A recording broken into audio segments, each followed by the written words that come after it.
Good morning, everyone, and welcome into the Spotlight Omaha podcast, where we take you around the city of Omaha, introduce you to local business owners, influential figures, and people who are making an impact on our community. We are brought to you by Pixel Fire Marketing. Pixel Fire Marketing is a locally owned company who specializes in website design, creating social media ads, and engaging your brand online today. If your business could benefit from any of that, check out pixelfiremarketing.com today. Today, joining me inside of the Pyramid Contractor Studio is Tina Schwahn. Thank you for being here today. I appreciate it. Thank you so much, Jimmy. Walk us through what you do, because it's an interest that we have not had another personal stylist do this, and it's obviously a very niche type of business.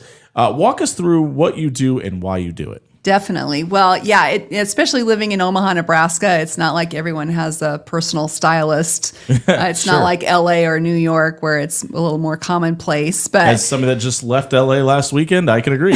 right, exactly. So personal stylist, what I do basically is a kind of a 3-step process. So everything starts in the closet. I always say it starts in the closet, and that's Sure. where I can go in, help my clients. I work with men and women alike. And Well, hold on. I want to stop you right there, because you said alike. yes, How similar are those two processes? Because it feels like it would be night and day. it is pretty much night and day. Yeah. I didn't mean to cut you off. I was No, just no, that's fine. And I can talk about the differences a little bit too. But in the closet itself, we all have things in our closet that shouldn't be there anymore, right? Things that don't fit, things that are in disrepair, things that we just don't like anymore, been right? there for 40 years. Yeah, exactly. So I really help give professional advice on what to get rid of and what to keep. And then out of what you keep, how do you put things together in creative new ways, maybe that you hadn't thought about, shopping your own closet, so to speak. And then we kind of determine, are there holes in your wardrobe that Literally and figuratively. yes, right. Hopefully we've gotten rid of the holy stuff, Yeah. right? But and then where can we fill in that will fit your lifestyle? So it's not just about fitting your body, but fitting what are you doing in your life right now? Like we've all had changes in our lifestyle. I feel like COVID was a huge turning point for like 100% of the population. Yeah. And so we don't Kind of weird if it necessarily- wasn't. Yeah, right. So if we don't have that life anymore, why do we keep the clothes that went with that lifestyle? Walk me through. What is the difference between working with a female versus a male?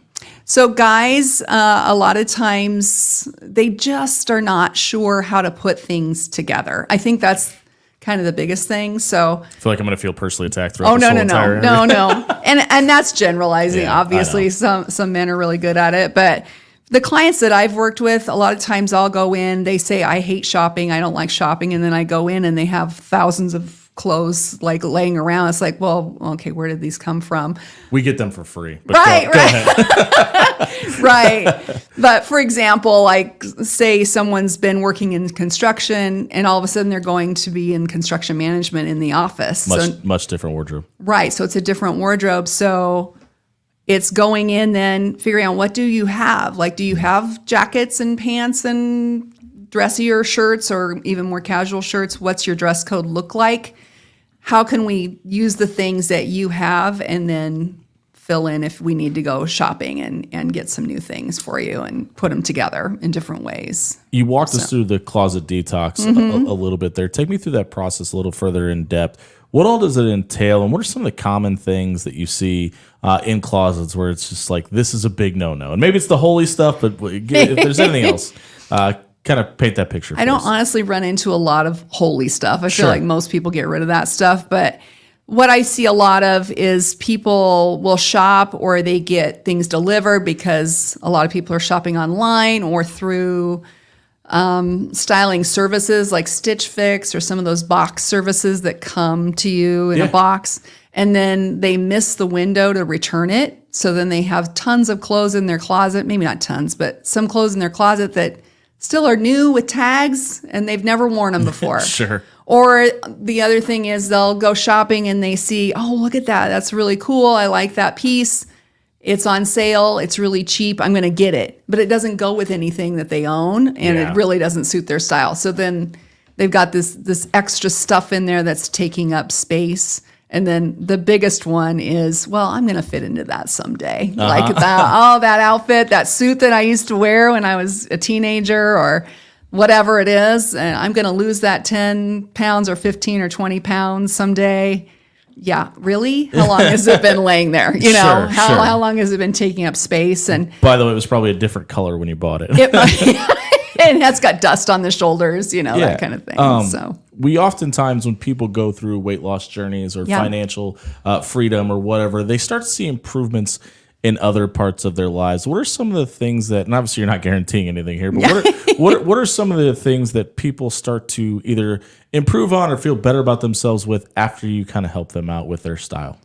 I feel like it's a matter of elevating like a lot of different areas of your life. So weight loss journey is a great example that you just brought up. I've had a lot of women in particular where they've gone on a weight loss journey, but they are so used to hiding in oversized clothes and trying to cover things up that they're continuing to do that, and they don't go get new things. And then when we go, I just had an example of this the other day. I went shopping with a group of ladies actually, and one lady had gone down literally 4 sizes and didn't know it. Wow. And we're shopping, and she's telling me she's a certain size and pulling in these larger size clothing into the try-on room. I'm like, honey, it's like it's all too big for you. If you don't know, you don't know, though, right? Right. It's probably one of those things that she has been used to looking at herself a certain way, and what we see in the mirror is such a reflection of how you feel. That it's kind of hard to change that mentality because it's got to be a mental change first, right? Definitely. There's so much psychology that goes into it. But so we got her into the right sizes, and all of a sudden you could see the change in her body and her demeanor in general. And then you go out in the world and people are like, wow, you know, you look great. And then she feels great about herself. So it's amazing. For you personally, walk me through how we got to this career change, because you were in teaching for a long time. You're a mother of 6. Yes. How did you decide that this is what I want to do? Because you can't help but see it. You light up when you start talking about helping people. Yeah. How did you decide that this was going to be what you ultimately wanted to do with your life? It was a bit of a winding road. Usually is.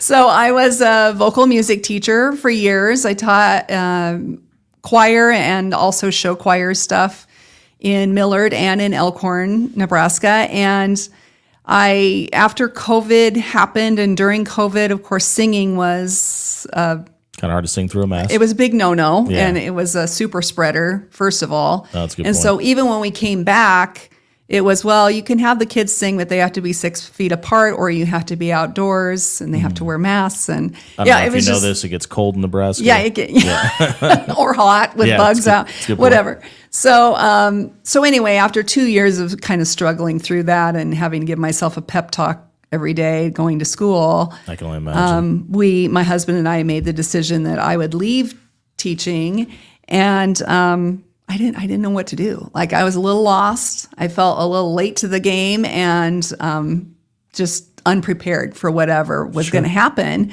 And a couple friends of mine said, you know, Tina, you're really fun and you love helping people. Why don't you start a blog? And I was kind of like, do people still do that? And how do you make money doing that? I didn't understand any of it. But so I started going down that path and did a website and all these things, and I just was drawn to the style and helping women in particular.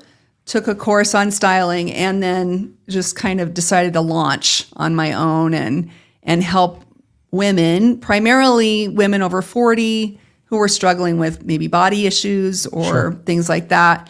Kind of fell into helping men as well. When men would hear what I was doing, they're like, well, can you help me too? And absolutely, yes, I can do that. And here we are. About a year ago was when I really went out. When men started reaching out, was that a surprise for you? Okay. Yeah, absolutely. And we've talked about this with a few of the physicians and chiropractors that we've had in here. Guys are idiots. We hate asking for help. I mean, it's just in our nature not to do that. So, and I think doing something that would be looked at from the broader strokes as something feminine, as far as style and deciding what clothes to wear, etc., would be difficult for some men to admit. I agree with you.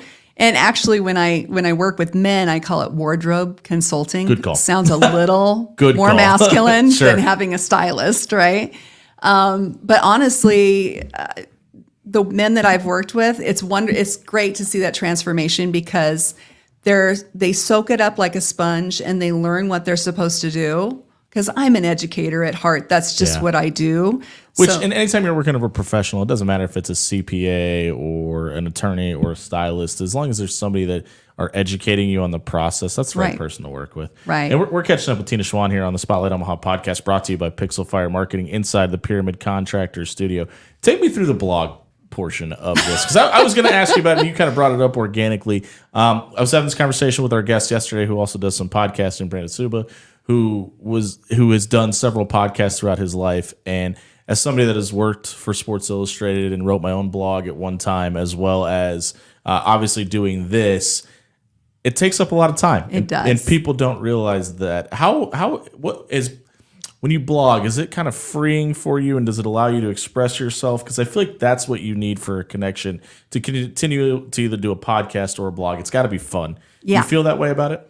Yeah, I feel like there are so many great subjects. Like I never have to stop and think about what am I going to blog about. Like I have to stop and narrow it down and go, okay, when am I going to take the time to do this? I have a list a mile long of things that I can blog about when it comes to, style and how to dress for your body type, how to dress age appropriately, how to dress for various, endeavors in your life or life changes. I mean, there's just a million things that I can blog about. And for me, it's a great way for people to sort of learn about those things and, get a little bit of professional advice for free. Do you have a favorite piece that you've written? Well, this might be awkward, but probably I wrote a piece about getting a bra fitting. Sure. Because it's not. I accidentally worked at Victoria's Secret for 6 months at one point in my life. I applied as a joke and I got hired. So my word. I totally understand. You're speaking my language. Why was it your favorite piece? Because I feel like a lot of people don't understand that is how healthy it can be. It's truly the foundation of getting dressed. Yeah. I mean, it's a foundation and it's a foundation, right? So 80% or above of women are wearing the wrong bra size. And until you get everything where it's supposed to be, then your clothes aren't going to fit properly. I don't think she would mind me saying this on air because she posted it on her Facebook yesterday. But my wife, we've gone through a couple of miscarriages over the last 6 years, and sorry.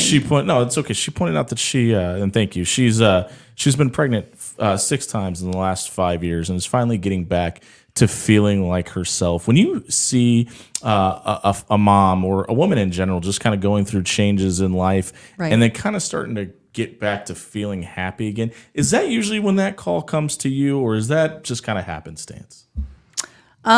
It can be either. It can be someone who's really in the middle of it, like feeling really down, and they just need a pick-me-up. And they're like, I don't know what to do. I'm so frustrated with, my clothes don't fit. I don't know what to wear. All of that. It can happen in the middle of it, or it can be like we talked about a little bit at the end of a weight loss journey. Yeah. They're not sure. But I also get the other end of the spectrum where someone might have a health issue or something like that, where they are gaining weight and they're not sure how to dress this body anymore. Maybe they've gone through menopause. I'm in that age range myself. So it's all various different it's unique, right? things. It's a very different journey unique. for everybody. Yeah. What's your favorite part about what you get to do? Watching someone light up right in front of my face. Sure. Like it's amazing. Truly it's amazing that amazing. it's as simple as clothes and the way you can do your hair, just feeling good about yourself, Right. how it can resonate out of you. And I think it's different for everybody. And that's a really, really good point. Yeah. If we're talking about growth and where you would like to see yourself 5-10 years from now, what does growth for this company look like for you personally and maybe for the business itself? I've really started the process of kind of scaling my business. I work one-on-one with clients. Of course, that's my favorite thing to do. That's why you do it, right? Right, exactly. But I have just started a thing called Style Society, which is a monthly subscription where people can join Style Society. You can join it from anywhere because it's all online. And what I do is I create like a seasonal wardrobe. So here's how many shirts you need. Here's how many pants you need. Here's how many of, various pieces of clothing that you need to put together your own wardrobe. And then we have a daily outfit of the day that I send out an email. We're in a private Facebook group. We share our outfits. Sure. Kind of gives you that exclusivity. Talk each other up. Yes. Yeah, sure. That's a great idea. Yeah. Like and it's a community. It's really, truly building a community. And it's really an easy way for kind of people to step into having access to a personal stylist where they might not be ready for that one-on-one dive in. And it is $15 a month for anybody that is interested in signing up. You can get details on how to register for Style Society at tinaschwahn.com. There's a tab at the very top. When we're talking about taking this idea and what we're doing in a one-on-one fashion and putting it on mobile and putting it on an app and giving it that exclusive feel and building a group of people that can do this thing together, what were some of the hurdles in getting Style Society up and running, and how did you guys overcome them? I think just the technology piece is Usually always that's always a hurdle. But luckily, I am, for my age, I shouldn't even say that, but anyway, for my age, I am pretty tech savvy. So Sure. You have to be to do something. Yeah, like this, and I always say there's a book by Marie Forleo. I'll give her a plug. Everything is figure outable. Yep. It's true. Like if I decide I want to do something, I'm just going to try and figure it out. And if I can't figure it out, I'm going to find someone who can help me, right? After my illustrious career at Victoria's Secret, I became a system administrator, by the way. So I could relate to the technology side of There things, you go. as well.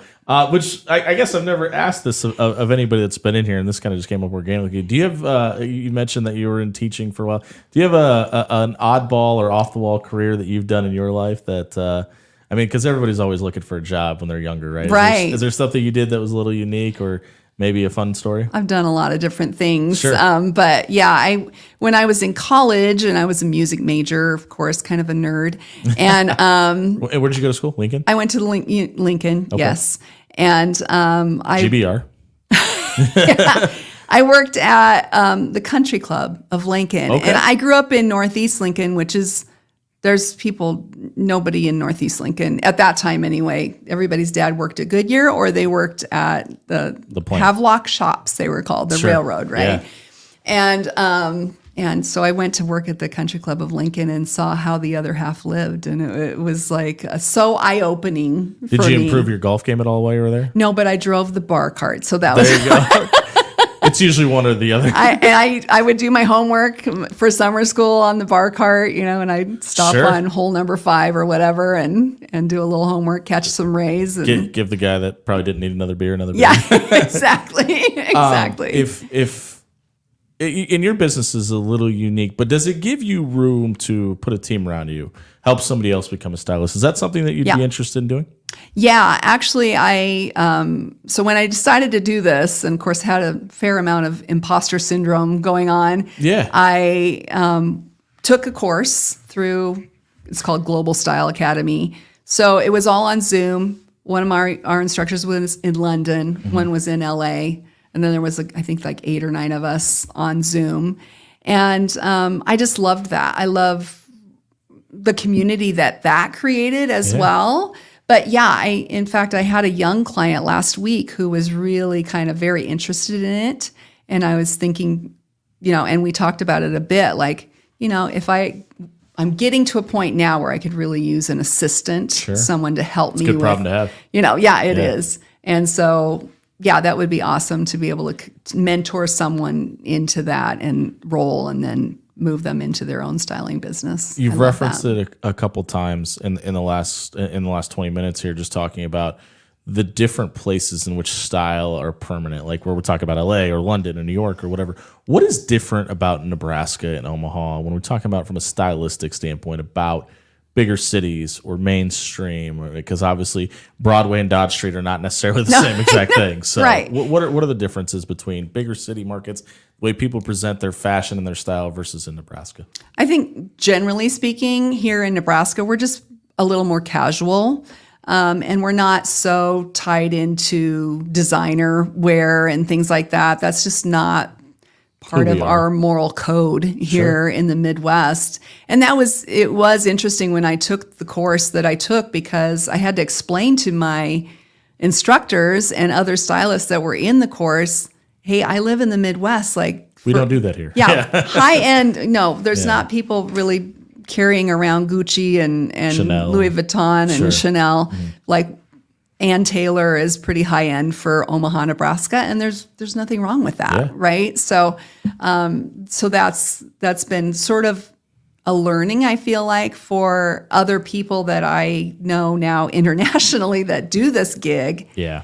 And when I actually started Style Society, my instructor from London, who we've actually become pretty good friends, she texted me and she said, I just love how you're making this so accessible Sure. for people because I mean, and it's smart from a business standpoint too. Not that you're making money off the clothes, but like, hey, if I'm going to present an idea for somebody about how they can change their life, they need to be able to afford it too. And I think Yes. that's a big deal too. Yeah. Hey, we're catching up with Tina Schwahn here on the Spotlight Omaha podcast, brought to you by Pixel Fire Marketing inside the Pyramid Contractor Studio. I want to talk about you personally for a second. Okay. When you're a mom of 3 and a bonus mom of an additional 3 and a wife and a stylist and you network, how do you make enough time to kind of balance all of those and do them at the same time?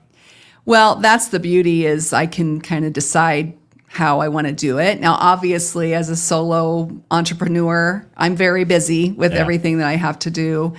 But it's great because, like, one of my daughters is a tennis coach at the University of Florida. So if Wow. she has a match in somewhere drivable, like last year we went to when they had a match in Arkansas and a match in Missouri, Yeah. we were able to drive there, and I can do my job from anywhere. So if I'm doing my social media and stuff on my phone while we're driving down to Arkansas, so it's pretty cool to be able to do that. And, I'm also a grandma of one. So if we decide, my husband's going to take a day off and we're going to go see our granddaughter, we're going to go do that, so it's really nice to have that flexibility. Do you know how to do the gator chomp? Yes. Okay, all right. just making sure she was giving you the correct. I have an orange handbag too. I was just making sure she was giving you the correct details. Yes. And you said the places that you've been able to drive. Has there been a place that you've gone to catch a tennis match at that you haven't been able to drive that you've had a fun trip with? We did go to Orlando. They played Florida State. Okay. So we went to Orlando. Right there in the middle of Gainesville and Yeah, Tallahassee. kind of in the middle. Sure, They yeah. met there. That's where the USTA National Campus is. Yep. So they played there. Their teams played It's there. on the campus of UCF, if I'm not mistaken. They do. Yes, yeah. they play there. Yes. If we're talking about entrepreneurship and somebody that there's always a reason not to, right? There's always a reason not to start a business. Fear is the worst handcuff of all. If somebody's out there that's thinking about becoming an entrepreneur and maybe they're in a different line of work, but they want to become their own boss, what piece of advice do you give to somebody like that? I think just if you have a dream, then you can do it. Like, figure out how to do it. I had no clue. Like, Sure.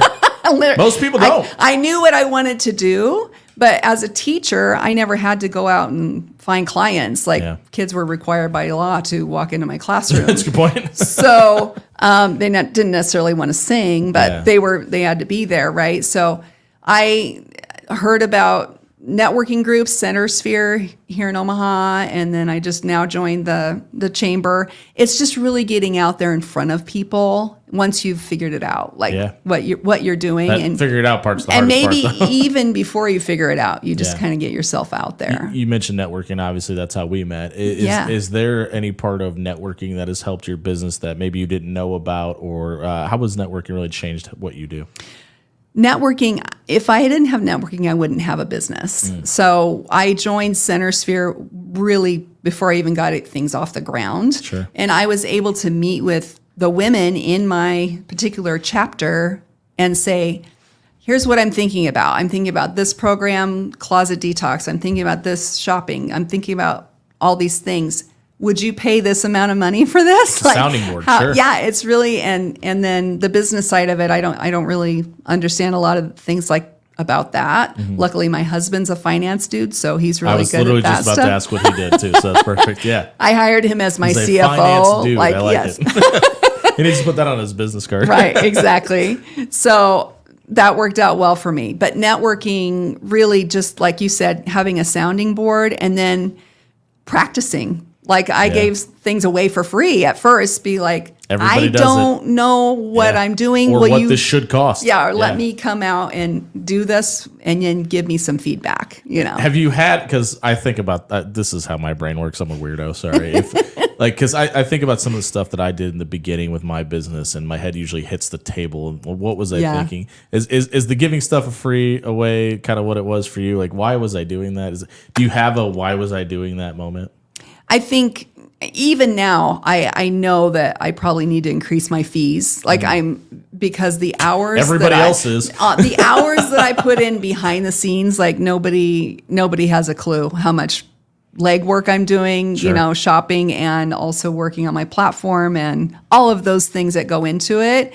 And I like to keep it accessible, but at the same time, you know, I am trying to make a living doing this. Absolutely. So it's a fine line. And like I said, not being a business person before, it is something where your value and your worth as a business owner has to come into play a little bit. Pardon my expression here, because I can't think of a better way to word this. Do you have a Super Bowl? Is there something in your line of work that's like, if we are able to accomplish or get to here, we've made it? I don't know about that, but I would say Fashion Week. Like if I could go to Paris Fashion Week or even New York Fashion Week, I would be like the happiest. Yeah, is that on the bucket list for sure? Yeah, that would be super cool. Is there something about the fashion industry that maybe the common person that isn't, I don't know, maybe wearing a T-shirt and basketball shorts this interview today, may not know about fashion, that is like, hey, this is a big deal in our world because, and maybe it is Fashion Week, but is there anything else that kind of stands out that's kind of unique to the world of fashion? I think the flip side of Fashion Week is the sustainability issues in fashion. There's so much technology; it's ever changing. Yeah, and there's just so much waste in fashion, and there's something called fast fashion, which I don't know if a lot of people know that term, but really it's the clothing that's made to be thrown away after you wear it a few times, and it's literally made to be thrown away after a few times, and that's where it's a lot of very expensive too. It's not. Oh wow! That's okay. All right. So, and if you think about it with sustainability, so the wastefulness of the things that gets put in landfills and then ends up in the ocean or ends up across the sea somewhere, and it's just full of plastic and full of all of that stuff that's not good for you, and the other human rights issues that go along with that, which we've known about that for a long time. Right. But I do feel like we in the U.S. are such over consumers that I am all about getting more bang for your buck and really finding things that are investments in your clothing rather than buying just a bunch of crap and then throwing it out. We're kind of hitting that point where we tend to cut it off for the day. Is there anything about TinaSchwahn.com that we haven't noticed, or yourself that we should tell people about? I really think it sort of goes back to my educator heart, which will always be, but it's people don't care how much you know until they know how much you care. And that's how I do my business. Like I care about my clients. I want what's best for them. And so that's why I'm, all about being size inclusive, budget inclusive. Like if you can't afford to shop at, a higher end store or something like that, and we need to go to Target and Old Navy, let's go there, right? Sure. So that's really what it's about. It's about helping people feel great about themselves and come out on the back end just feeling like $1 million. You can learn more about Tina, what she does, and become a member of Style Society at the website scrolling across the bottom of your screen right now, TinaFaySchwahn.com, and join and become a part of Tina's society today. Thank you very much for being here today. I appreciate your time. We'll be back again tomorrow at 11, taking an interesting look at the HVAC systems, how they work, how they're fixed, and how you could maintain your equipment as we come back to you at 11 o'clock tomorrow on the Spotlight Omaha podcast, brought to you by Pixel Fire Marketing inside the Pyramid Contractor Studio. We'll see you tomorrow at 11. Great.